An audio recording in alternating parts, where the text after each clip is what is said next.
Bird, why? Because he looked like a bird? Now, back to Steiny and Guru on 95.7 The Game. All right, let's go right out to the phone lines and welcome in Ian Eagle. He will be doing play-by-play for Sunday's 49er-Panthers game on CBS. He's also the television voice of the Brooklyn Nets. Maybe we'll squeeze in a question about that team. And here's what I'm thinking, Ian, is the 49ers defense has been terrific. Their offense has been shaky. You might not have to pack your touchdown call this weekend. I'm gonna practice in the mirror field goals just over and over. I'm gonna do like 6 different field goal calls just to get prepared for this one. And get your sack calls ready. Because this looks like it's. I don't know if you've started to prep for the weekend's games, but so far, what do you think of the San Francisco 49ers, particularly on the defensive end? Yeah, I mean, obviously watched the game on Monday night, was blown away by what they did there with 6 sacks, and clearly everybody now getting to know Hufanga and what he's been doing in his short stay in the NFL. So the fact of the matter is the defense, to me, was the story coming off that game. Then, as you get deeper into the numbers, you're just blown away. It's a small sample size through 4 weeks, but the numbers don't lie. When you're number 1 in total defense, you're number 1 in scoring defense, you're number 2 against the run, you're number 2 against the pass, that's just not having a good week. That means you've put together an outstanding month, and maybe this is the identity that's forming right now amidst the drama of Garoppolo and Lance and what's going on with the offense. They can lean on their defense and probably feel pretty good about things moving forward in an NFC that looks to be completely wide open. Philly's been terrific. Everything has clicked for the Eagles, but that second spot in the NFC, to me, is very much up in the air, and I think you have a bunch of teams that believe that they can be in that position. I feel the same way you do. I was on my couch like, this is a great defense. They should have won it in 19. That's how I feel, and I tell my partner, almost got back last year. But when you look at this season in its totality, they've already got 2 losses where the defense, to me, deserved to get a W, but the offense wasn't there. So, Ian, are you surprised that they got 2 losses this early?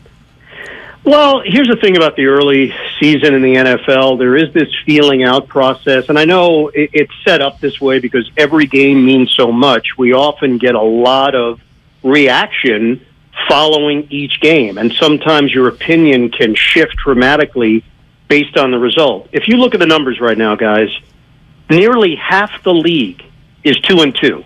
Yep. 15 teams are 2-2.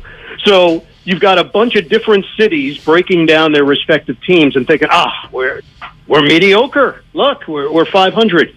The reality is the quality teams will begin to separate this second quarter of the season. You start to see the teams that have figured it out, that have identified what they're good at. Coaches now adjust based on that. I have a strong belief in this coaching staff and this head coach recognizing their shortcomings on offense, improving that as they go, and then riding this defense. And the fact that D'Amico Ryans continues to get the attention that he's getting is fantastic. That's the way it's supposed to be in this league. You're supposed to be rewarded when you do excellent work. And it's funny, I think back, I don't know how many times I met with D'Amico over the years when he was a member of the Houston Texans. They weren't always very good. He was always really good as a player. And by the way, he was always really good in the production meetings. So I would say he's earmarked for a head coaching position at some point. Enjoy him while you can, but he's pushing all the right buttons right now. You're listening to Ian Eagle. He'll be on the call Sunday, 49ers, Panthers, also the television voice of the Brooklyn Nets. I know it's hard to give me an answer here, but kind of in a vacuum, if you watch the 49er game on Monday, and that sure looks like their template to reach their potential. Yep. Is that good enough? Is it good enough to win it all? I think that's where we get into that really gray area. To win a Super Bowl, there's this vision and handbook that we think we have to follow. And the reality is often when teams win a Super Bowl after the fact, we look back on it and say, okay, that's when things really started to go their way. I think of Philadelphia as probably the most recent example of that. Look, the year Tampa Bay won it was a strange year. It was the COVID year, and Tom Brady was just fantastic during that run, and they dominated the Super Bowl against Kansas City. I can't say that was a complete shock. The year Philadelphia won the Super Bowl, I don't believe anybody looked at that team and said, yep, they're going to do it. Then Carson Wentz goes down with an injury. He was having a great season, by far the best season he's ever had. Nick Foles takes over. We've seen that act before. And then everything just fits into place. Foles isn't a star quarterback by any stretch, and I think that's where people get bogged down with Jimmy Garoppolo. The idea that I don't know if I can visualize him actually winning a Super Bowl. The reality is you win a Super Bowl as a team, and sometimes you just hit it at the right moment. It's so difficult to say that after 4 weeks, but look, there's something about this defense. There's something special that might set them apart, and then if they just have enough trust on the offensive end, if they get to the point where Shanahan begins to figure out what this offense can do best, and again, putting Jimmy Garoppolo in a position to succeed and not make the big mistake. They were within an eyelash of getting there last year. I don't see, if you're a 49er fan, why you wouldn't feel similar emotions. Was it circuitous based on the quarterback decision, based on everything that took place during the offseason? No doubt about it. But this is where you're at now with Jimmy Garoppolo as your quarterback and possibly a lockdown defense that you might be able to ride all the way through January. Well said. I like to talk to you about the quarterback this defense is facing because I got to be honest with you. I thought Baker Mayfield was the next, and it's incredible in sports how these athletes have all these athletic gifts, but you don't know what's upstairs. But I got to tell you, watching them, I get Jay Cutler vibes. I get Ryan Leaf on a bad day vibes. Are you shocked at what you're not seeing from Baker Mayfield? Yeah, he's looked discombobulated. There's no doubt about that. I think back to many a meeting and trip into Cleveland over the last 4 years where there were moments where it felt like, okay, maybe this is going to work. Baker 2 years ago had pretty good command. That city was backing him. That team was backing him. It looked like he had good chemistry with the head coach, Kevin Stefanski. And then last year, the bottom dropped out. He was injured. He was not 100%. He played through it. And ultimately, they made decisions based on a much bigger view of what they wanted to be as a franchise. They took a huge risk in what they did in acquiring Deshaun Watson. Clearly, in the short term, they're not benefiting from that signing, and with it came a great deal of controversy, and deservedly so. But my thing with Baker was he always played with a chip on his shoulder. There was this combination of cockiness but self-awareness that I always sensed with him.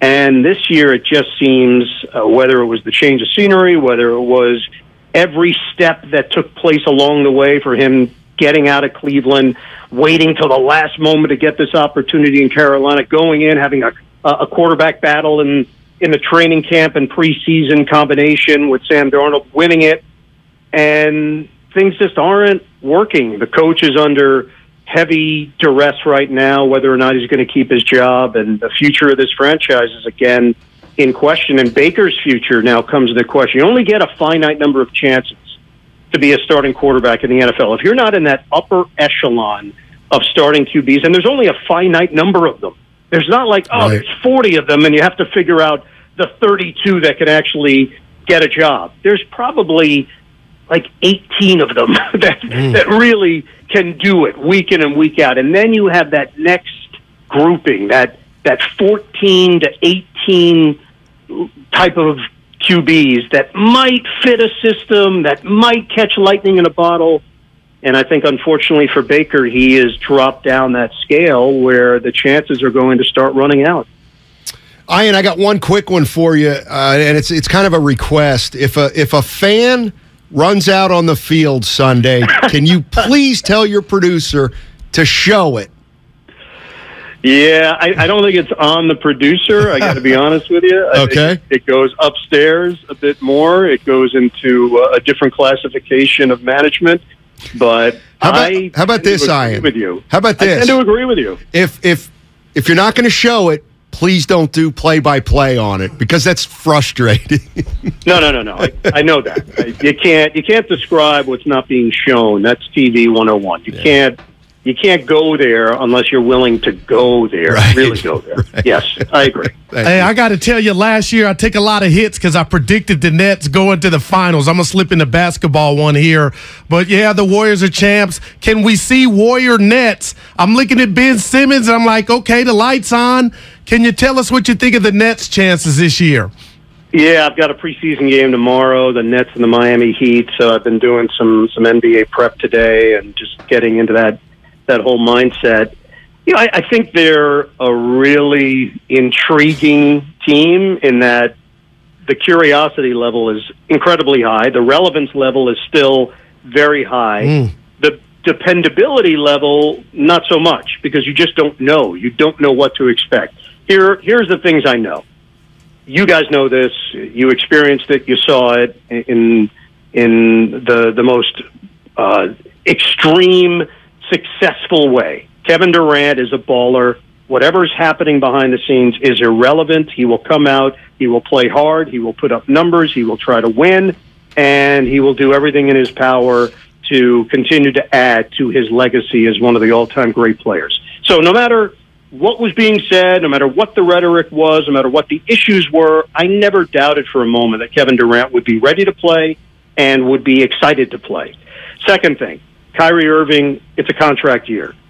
Any way you slice it, when you're in a contract year, you've got something to prove, whether it's to the team that currently has you to show them that they should be signing you to a maximum contract, or if it's to the 29 other teams in the NBA to show that you're still a valuable commodity. So I think Kyrie Irving will be highly motivated.